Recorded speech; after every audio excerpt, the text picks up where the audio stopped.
같이 함께 읽겠습니다. 시작. 너희는 먼저 그의 나라와 그의 의를 구하라. 그리하면 이 모든 것을 너희에게 더하시리라. 이 모든 것을 너희에게 더하시리라. 이보다 더 좋을 수 없습니다. 모든 것을 주시는데 보너스까지 챙겨가지고 주시는 거니까 성경 66권 말씀 중에 성경에 있는 독자들 중에 어쩌면 가장 유명한, 가장 좋아하는 말씀 중에 하나입니다. 이 모든 것을 너희에게 더해 주신다. 이 말씀이 너무 좋으니까요. 앞 문장이 우리 시야에 잘 들어오지 않습니다. 하나님을 믿으면 모든 걸 우리에게 더해 주신다고 약속하셨구나. 이 문장이 눈에 선명하게 들어오니까 앞 문장이 잘 들어오지 않는 경우가 있습니다. 또 부정적 시각으로 사용되기도 합니다. 축복을 받으려면 뭐라도 해라. 헌금을 하든지 나에게 맡겨진 사역을 손이 가루가 되도록 열심히 하든지 어떤 성과를 이루어야지 하나님이 이 모든 것을 너희에게 주신다. 또 이런 말씀에 변질된 복음이 이해될 수 있도록 선포되기도 하고 잘못된 거죠. 과연 그럴까요? 여기 이 모든 것을 너희에게 더하시리라 이 앞문장을 잘 보시면 조건이 제시되고 있습니다. 너희는 먼저 그의 나라와 그의 의를 구하라. 목적이 이 모든 것을 너희에게 더한다. 여기에 있는 게 아니고 먼저 그의 나라와 그의 의를 구하는데 목적이 쏠리고 있습니다. 이거를 많이 이제 놓치는 건데요. 다시 또 얘기하겠지만 이 모든 것을 너에게 더한다고 하는 것은 자연적으로 이루어지는 겁니다.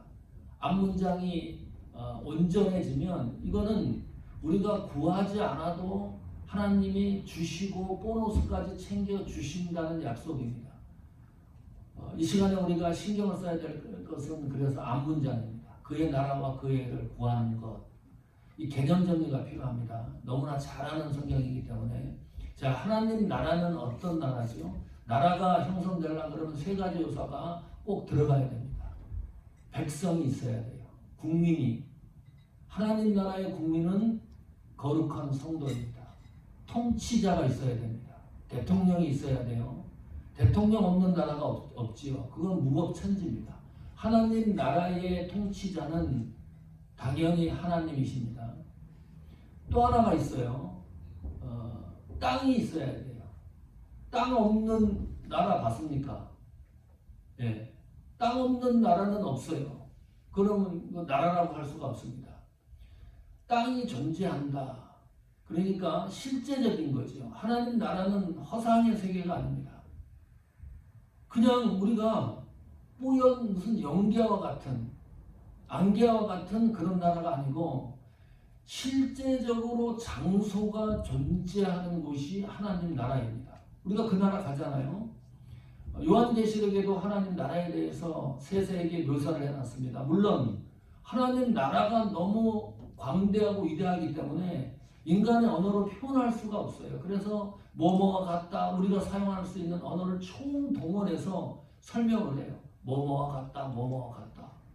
요즘도 간혹 하나님 나라와 지옥을 보고 왔던 사람들의 증언을 듣습니다. 책으로도 쓰는 경우도 있고요. 이 나라는 그냥 무슨 뭐 없는 나라가 아니고 실제적으로 있는 나라입니다. 지구에서 거룩한 성도가 이 하나님의 나라를 경험해 가는 거잖아요. 이것이 하나님 나라의 현재성입니다. 하나님 나라에 우리가 입국은 하지 않고 있지만 하나님 나라에 들어가는 그 순간까지 이 지구를 살아가면서 하나님 나라를 경험하고 있어요. 그리고 마침내 성도는 하나님 나라에 입국할 건데 그것이 하나님 나라의 미래성입니다. 또 여기 보니까 그의 의를 구하라. 하나님의 의를 구하라 그랬지요. 그럼 하나님의 의는 뭡니까? 하나님의 의를 우리가 찾는 것이 뭐지요? 공의롭고 칭의를 하나님 앞에 구하라 그런 말이 아닙니다. 하나님 나에게 선한 양심을 주십시오 그런 것을 구하라는 말도 아닙니다. 여기에서 은은 로마서 3장 25절입니다. 같이 읽겠습니다. 시작. 이 예수를 하나님이 그의 피로 인하여 믿음으로 말미암는 화목제물로 세우셨으니 이는 하나님께서 길이 참으시는 중에 전에 지은 죄를 간과하심으로 자기의 의로우심을 나타내려 하심이라. 하나님 의가 우리 사람의 시각으로 보여질 수 있도록 나타난 것이 화목제물입니다. 예수 그리스도. 다시 말하면 하나님의 의는 예수 그리스도의 구속입니다. 그러니까 구속의 경륜이지요. 그거 구하라는 거예요. 하나님 나라와 하나님이 우리에게 주신 이 구속의 경륜을 구하라. 그렇게 살으라는 말과도 같은 거죠. 다시 우리가 읽은 마태복음 6장 33절로 돌아가 보십시오. 너희는 먼저 그의 나라와 그의 일을 구하라. 우리말 성경에 이렇게 되어 있는데 원래 헬라어 원문 성경에는 구하라라고 하는 이 동사가 앞에 처음 등장해요. 구하라. 먼저 그의 나라와 그의 의를.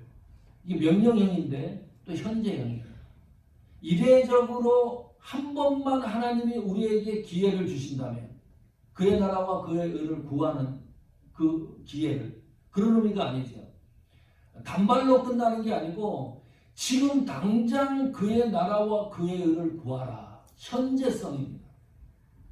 이거 미래적인 것도 아니고 과거적인 것도 아니고요. 지금 당장 하나님의 나라와 의를 구하라. 굉장히 심각한 메시지예요. 그리고 그것도 지속적으로 한 번에 끝나는 게 아니고 항상 구하라고 하는 의미죠. 항상 구하라, 범사에 감사하라, 성경에 그런 표현들이 나오죠. 이거는 우리에게 큰 은혜입니다. 한 번만 이런 기회를 주고 구하라고 하는 기회를 줬다 그러면 이거 이 모든 것을 너에게 더하시는 하나님의 이 놀라운 기이한 은혜와 역사를 우리가 경험하지 못하게 되는 거니까요. 또 하나 구하라 그랬습니다. 무엇을 하라는 의미가 아닙니다. 자꾸 착각을 하는데요. 하나님 앞에 헌금을 많이 하면 그의 나라와 그의 의를 내 것이 됩니까? 그런 일은 일어나지 않는다.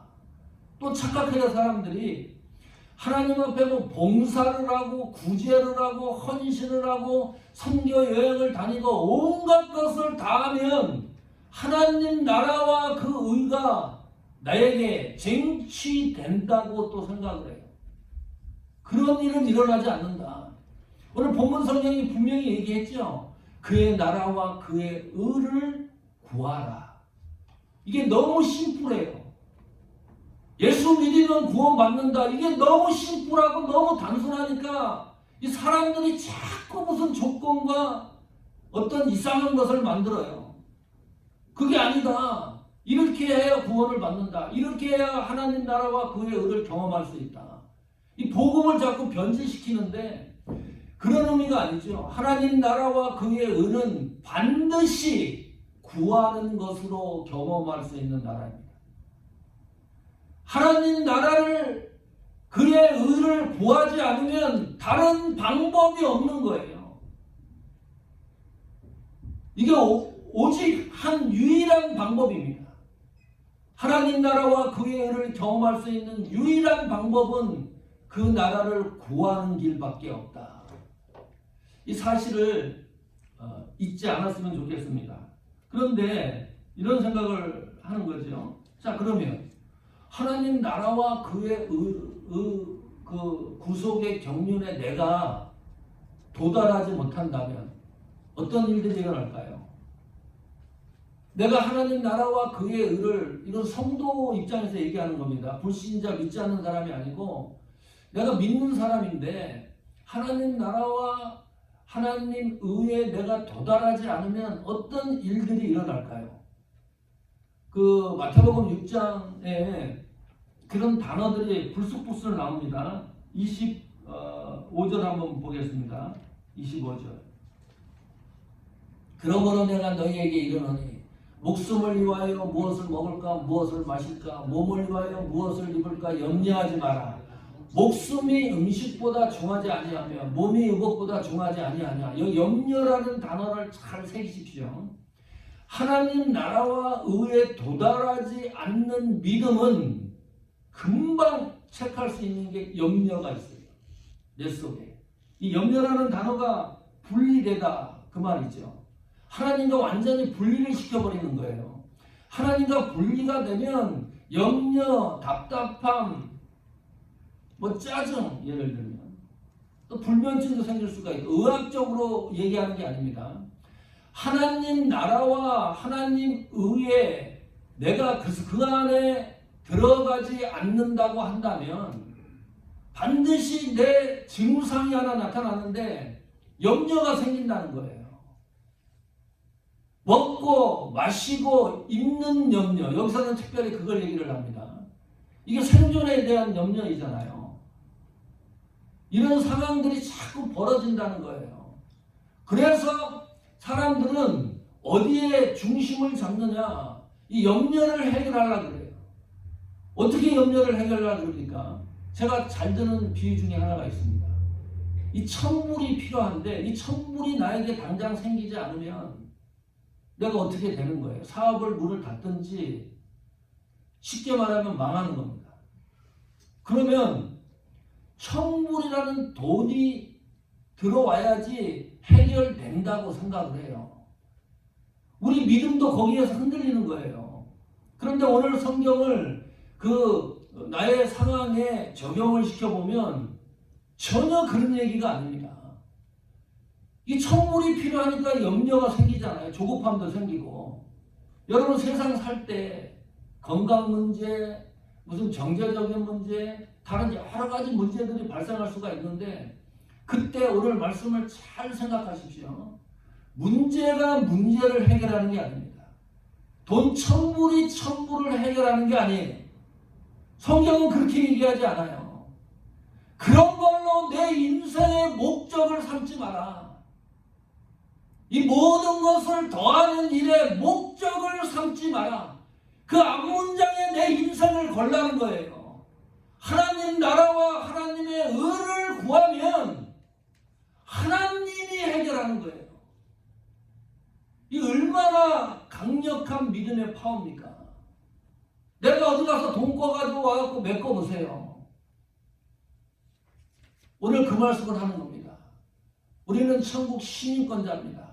그래서 반드시 하나님 나라에 입국해야 될 사람들입니다. 다시 한번 먼저 그의 나라와 그의 의를 구하라. 그럼 하나님이 왜 이것을 구하라 그러는 거죠? 우리는 잘 알고 있습니다. 그 뒷문장이 이보다 더하게 하신다는 것은 이 목적이 아니기 때문에 그의 의를 구하고 하나님 나라를 구하는 것이 이게 전제 조건, 이것이 해결이 돼야 이거는 구하지 않아도 자동적으로 해결되는 문제라고 했기 때문에 본질적인 이유를 체크를 해야 됩니다.